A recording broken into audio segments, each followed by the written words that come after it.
We begin SNG Daily with a story that has continued to make headlines over the weekend. We're talking about Iran's first direct attack on Israel. IDF spokesperson said 99% of the incoming missiles and drones were intercepted. But all eyes are now on Israel. The Israel military has said it will respond at a time of its choosing. And while President Biden has said the US will not be part of any retaliatory action against Iran if Israel decides to go ahead with one. The UN has also urged all sides to step back from the brink, saying neither the Middle East nor the world can afford more war. Police in Australia are investigating if the assailant in Sydney's deadly mall attack that killed 6 people targeted women and avoided men.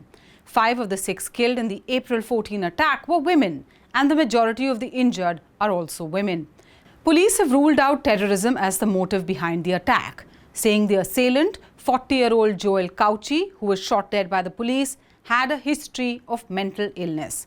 Australia declared a day of national mourning, and flags flew at half-staff. Many turned up with flowers to mourn the victims, including Australia's Prime Minister Anthony Albanese. It's been 1 year since the military and paramilitary forces in Sudan clashed, leading to the deaths of thousands. Sudan's war started last year on April 15 over a planned political transition under which the army, led by Abdel Fattah al-Burhan, and the paramilitary force called Rapid Support Forces, or RSF, led by Mohammed Hamdan Daglo, known as Hamidi, were competing to protect their interests. It led to widespread violence starting in Khartoum that spread to other parts of Sudan and saw the displacement of 8.5 million people from their homes. The UN has warned that the crisis could worsen as the aid is restricted into Sudan. Diplomats from nations like France, Germany and the EU are expected to push for more funding when they meet in Paris to mark the first anniversary of the war in Sudan. A resistance group in Myanmar that is fighting the military junta has said it has repelled an attempt to take back a border town near Thailand.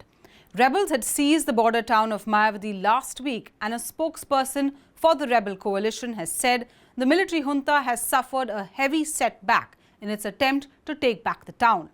Myanmar has been in turmoil since 2021 after the powerful military deposed an elected civilian government, triggering widespread protests that it tried to crush using force. Flooding is expected to peak in Russia's Kurgan region, and evacuation orders have been put out for people to vacate their homes. Tens of thousands of people have been forced to abandon their homes in Russia's southern Ural region and northern Kazakhstan over the last many days. These regions have seen the worst flooding in living memory. For more such videos, subscribe to our YouTube channel. Make sure you hit the like button and follow for more.